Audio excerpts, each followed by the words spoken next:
कि ये जो खबर आई है ये कर्नाटक के एक जिले से आई है। उस जिले का नाम है बीदर। और बीदर जिला ऐसा है जहां पर राष्ट्रीय मीडिया तो कभी नहीं पहुंचेगा। तभी पहुंचेगा या तो वहां कोई बहुत बड़ी दुर्घटना हो जाए या बहुत बड़ा कोई विवाद हो जाए, तभी वहां से खबरें आएंगी। लेकिन आज हम बीदर पहुंचे और हम इस नए नायक की कहानी आपको बता रहे हैं। इस टीचर का नाम है बिरप्पा कड़ील मट्टी और वो पिछले 14 वर्षों से इस सरकारी स्कूल में बच्चों को अंग्रेजी विषय पढ़ाते थे।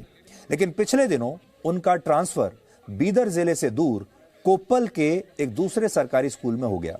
और इसके बाद जब स्कूल के लोगों ने उन्हें विदाई देने के लिए एक फेयरवेल रखा तो उसमें जो कुछ भी हुआ वो आप देख रहे हैं। इन बच्चों और इस अध्यापक के लिए अभूतपूर्व दिन था ये।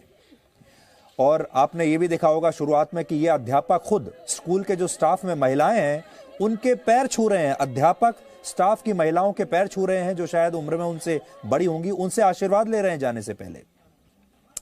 आजकल के जमाने में किसी अध्यापक को बच्चों से ऐसी विदाई मिलना बहुत ही असाधारण बात है। ये एक अध्यापक पर निर्भर करता है कि वो अपने छात्रों के लिए गुरु बनना चाहता है, टीचर बनना चाहता है, कोच बनना चाहता है, क्या बनना चाहता है, या एक प्रोफेशनल टीचर बनकर रह जाना चाहता है। क्योंकि आजकल कोचिंग सेंटर्स का ज़माना है।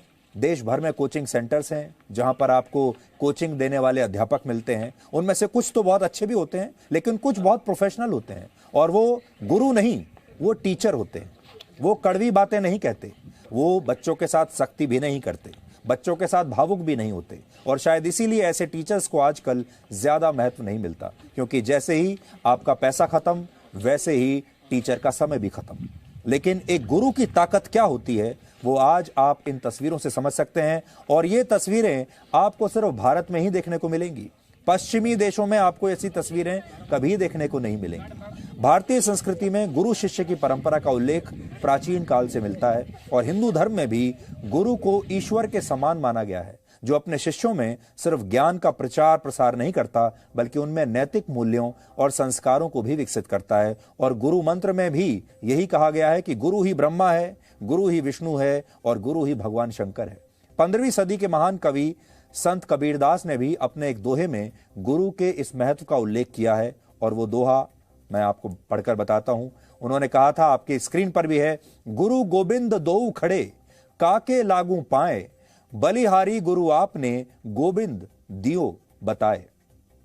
इसका मतलब है कि गुरु और गोविंद एक साथ अगर खड़े हों तो किसे प्रणाम करना चाहिए, गुरु को या गोविंद को। गोविंद का यहां पर मतलब है भगवान। कबीर कहते हैं कि ऐसी स्थिति में गुरु के चरणों में शीश झुकाना उत्तम होगा, क्योंकि उनकी कृपा से ही गोविंद के दर्शन यानी